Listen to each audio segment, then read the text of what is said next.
12 years have passed since Magnusson's final victory in Mauritius and the 2008 contest, but one man's career spans that period. In that time, 8 men have claimed the world's strongest man title. In 1998, Magnus Samuelsson was one of them. Just another day, huh? It does Samuelson looked destined to be a winner from the moment he set foot on the world's strongest man stage back in 1995. The European arm wrestling champion made an instant and brutal impact. Oh my goodness! Nathan is down. I've probably broken his arm. The doctor's very quick to attend. No diagnosis yet, of course. There aren't many people around here that will ever forget the pain that came across Nathan's face. Even though it's never, of course, never on purpose and never meant to hurt anybody, but that became kind of my introduction. After that, everybody knew who I were, and that's pretty much how it all started.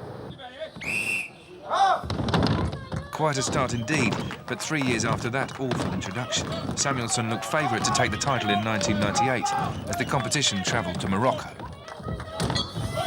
If you can imagine a deep freezer full of food, that is about the same weight as each of these weights. Every contest always has a turning point, and I knew if I can beat Ahola in the power stairs, then I'm going to have a big gap on him, because that was an event he was expecting to beat me in. It's going to be very, very close. Just one more to go. Yes, I think he's got it. Samuelsson was part of the Scandinavian revolution that dominated the contest in the late 90s and early 2000s, before the arrival of Mariusz Pudzianowski. This group were friends who enjoyed a camaraderie seldom seen in the sport. The relatively diminutive Jouko Ahola was the first of them to take the title in 1997. He became a 2-time champion in 1999. Oh, so easy in the end, and looking capable of doing even more. 10 big points for Finland. Jouko was just unbelievable. And, you know, in America, we were saying this guy could play American football because he's so quick, but he also had such incredible strength in the stationary position. Bench pressing, squat lifting, things like that. Jouko was phenomenal, but he was so trim and cut. It was like, this guy can't be the world's strongest man, and he did just enough that year to squeeze in and win the title. He was a tough contender to compete against because he never ever gave up. We could have a 10-point lead on him and he will still try to kill himself to catch up, which most people don't. Scandinavian dominance continued up to and into the new millennium. As the competition started a 2-year residency in Africa, Jouko Ahola's countryman, Janney Virtanen, became the latest man from the region to win the title. At the time, the Finn's victory surprised many due to his relatively slight frame. Virtanen is flying. This is brilliant. Absolutely superb. He's going to be so close. He's done it. He's done it by a whisker. 25 seconds dead. And at last, Janney Virtanen has got the victory he wanted. Janney is one of the most underestimated strongman champions I've seen. He's phenomenally strong. Scandinavia have always competed well in World's Strongest Man. And remember that Finland have done it twice in the last 3 years. He can move extremely well.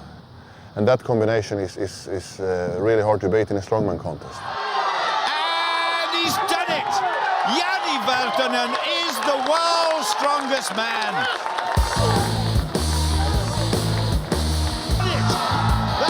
The final member of the Scandinavian crew to take the title was Sven Karlsson, third in 1998 and second in 99. The Norwegian brought a fantastic blend of showmanship and Viking power to the contest when he won the title in 2001.